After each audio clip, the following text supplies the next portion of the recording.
Hello, I'm MK Williams, and I'm not having an existential crisis.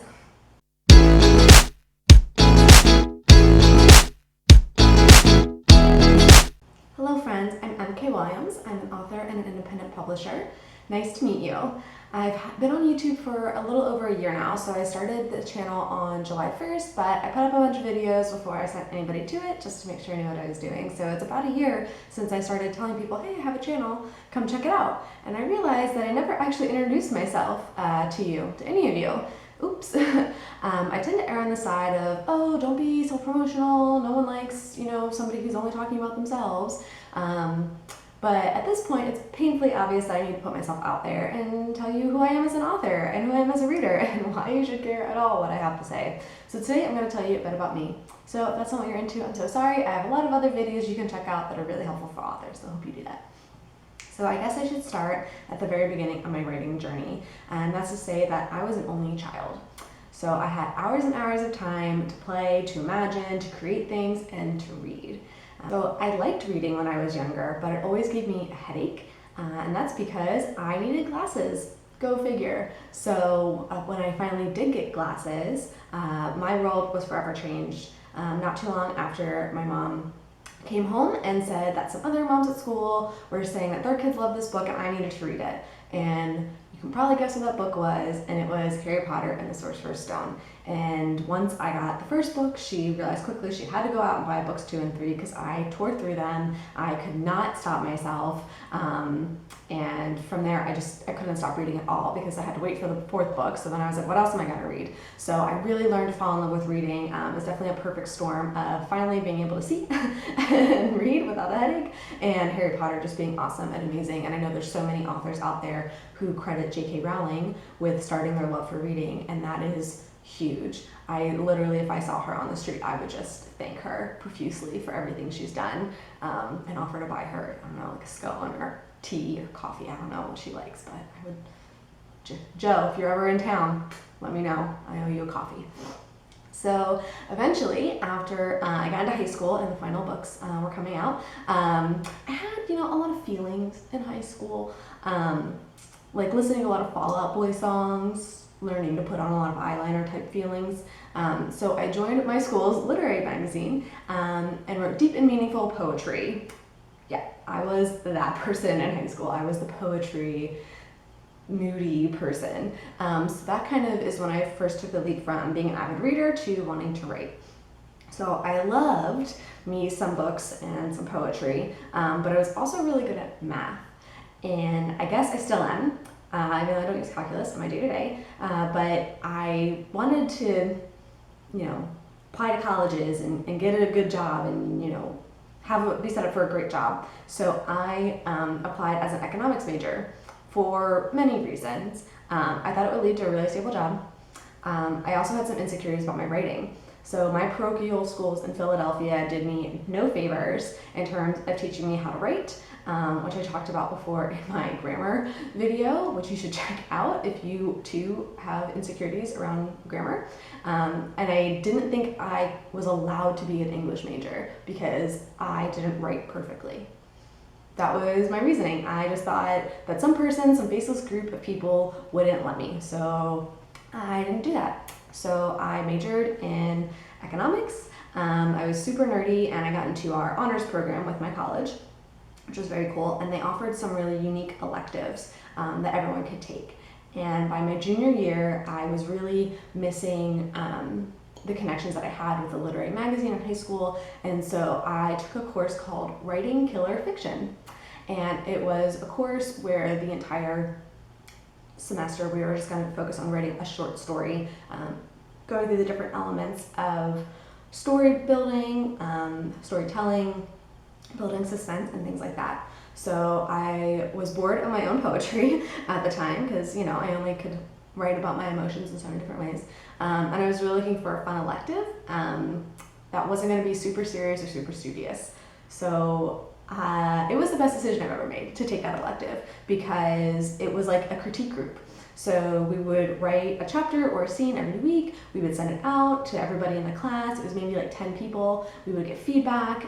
It was awesome. So the assignment was in one term to write one short story with a minimum of 25 pages. Okay, that's a short story. I wrote 100 pages of my first novel. So clearly I was hooked on long form writing from that point forward. I really happened to have a very amazing professor, Cordelia Biddle, and she supported my ambitions so much. Even after the course was over, she reached out to me to say, hey, you should look at joining this writers association, you should look at this, I hope you're going to finish your story into where it needs to be, because obviously it wasn't finished 100 pages at the end of the term, and she still passed me with flying colors because she said, well, you clearly went well beyond what you're supposed to, and you have the writing bug, and I want you to continue. So when I graduated from college with my degree that was supposed to get me a great job, I realized that it wasn't going to, because it was 2010 and we were in the throes of a huge recession. There were no jobs anywhere. All the entry-level jobs required 5 years experience plus a master's degree, which is by definition not entry-level. So I moved in with my parents and I applied for any and every job that I could think of.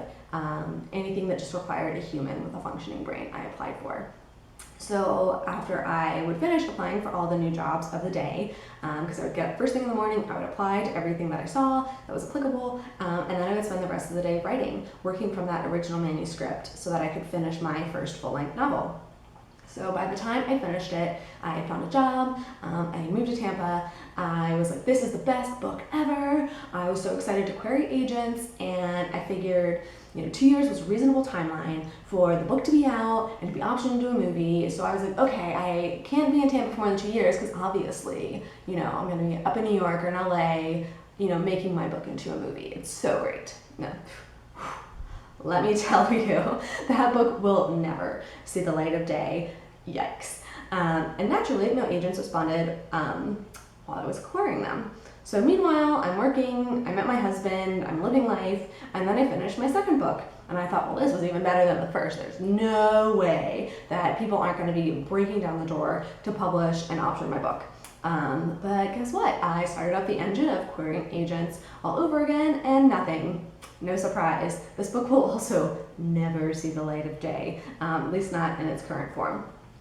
So I realized at this point that I needed to connect with other people and learn and ask for help. Other authors, other writers. Like, I was just by myself, and I missed that feeling from that critique group I had in college, and I wanted more feedback. I wanted to grow and learn from others who had gone before me. I saw that our local library was having a published author speak, and she was going to talk about the whole process that she went through, and I was like, oh, this is perfect. I'm going to make this traditionally published author. I'm going to listen to everything that she's saying. I want to become her best friend and just learn everything from her that I can, be her prodigy, whatever. So after her presentation, I walked up to her and I said I'd written 2 books and I was looking for advice on getting published and finding an agent. And she looked at me and said, you're 23, what could you possibly have to say? I was crushed. I was stunned. A, that she said that out loud, but also, like, I just didn't write for months. I was so shaken by it. I just thought that other writers would be helpful and want to talk to each other and relate to what it felt like for them when they went through all of, their trials, and instead it was just like an immediate shutdown. So I was very upset about it. I had some ideas for the 3rd book that I was planning to write, but I was only really giving it half an effort. Finally, my husband sat me down and asked me to define what my goal was with writing my books. If my goal was to be an author, why didn't I just self-publish? And this was the first time he had ever brought that up. And to me, I was remembering back to the days when I was in college and high school, and I would get these things in the mail of like, pay us $10,000 and you'll self-publish your book. And I was like, that's gonna be really expensive.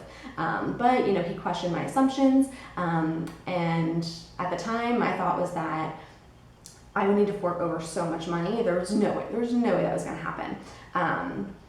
I thought there's gonna be boxes of inventory everywhere. Like, I was not about the self-publishing route. But my head was spinning, and I agreed to look into it because I realized too that it was a dead end, it was a standstill. So I did some researching, and I saw with all the advanced technology that print on demand was now available, that self-publishing was nowhere near as cost prohibitive as it used to be, and I decided to give it a go. So I had to finish that next book first though, before I could publish it, and that book was Nail Biters. So that was the first book that I published. So I guess I'll take a step back too, just to explain that I grew up loving adventure stories. I loved thrillers. I was reading Stephen King from a young age, even though most parents probably wouldn't have given their kids a Stephen King book. My mom was like, sure, I love him, you can read him. So when I got the idea for this book about an alien invasion, I didn't think, oh, I'm writing a sci-fi novel. I thought, oh, I'm writing a suspense thriller that happens to be sci-fi. Which is why I don't really have my channel labeled as a sci-fi author, because that's not all I write. So Nailbiters was published in October 2015, and I got some sales and I was really inspired to keep at it. Exactly 1 year later, I published The Games You Cannot Win, which is a collection of literary short stories, kind of going back to that first class that I took. So definitely not sci-fi. So really can't label myself as a sci-fi author because I write in multiple genres. So I'm promoting Nailbiters, I'm promoting The Games You Cannot Win, I'm working a full-time job. I have an amazing husband who gives me this opportunity to spend a lot of my free time writing, and I shift my goal. I didn't just want to be an author anymore. I wanted to be a full-time author. So my husband very graciously pointed out that with the very, very teeny tiny small royalties from my first 2 books, that was never going to happen. You know, that just being realistic. So I got to writing my next book, really looking at wanting to tell the story that I wanted to tell, but also keeping in mind that I need to treat this like a business, not just a hobby and a dream. So because more books sell more books, I really focused on getting that 3rd book done. So Enemies of Peace is a contemporary suspense thriller about the American dream turned into a nightmare, and it was published in November of 2017. I got a lot of traction with this book, thankfully, in terms of publicity and marketing on podcasts, so suddenly my impossible goal didn't seem so impossible, but it was still a long way off. Enemies of Peace definitely did light years, leaps and bounds better than Nailbiters and The Games You Cannot Win, but it wasn't exactly much to compare to, you know? So I was still a long way off from this goal. So then I had some friends reach out to me to ask me to help them write and publish books for them and their business. This was a totally new arena for me. Both brands focused on helping people get out of debt and build a strong financial background, which is something I was passionate about and I was certainly happy to help with. That's a cause I can get behind. And I went from being an author to being an author and an independent publisher. So I was no longer a hobby writer, I had a real business on my hands, and I had to figure out how I could do all of that, make money so I could be a full-time author while still balancing a full-time job. So now to come full circle, I do have another book I'm working on, which I should have some announcements on pretty soon. The long gap in publishing between November 2017 and now was because I was balancing that full-time job, working on producing books for others as an independent publisher, and trying to write my own book. So now that I have the time to focus on authoring and being a full-time author, I'm actually going to have a big announcement about my 4th book coming up shortly. But I can tell you that it's going to be the sci-fi. That's right. All my hemming and hawing and saying, I'm not a sci-fi author, but I like to write sci-fi because it's fun. So I wrote the story that I wanted to write, and it just so happens to deal with elements of science and speculative science that it could be considered sci-fi or speculative fiction, but don't get it twisted.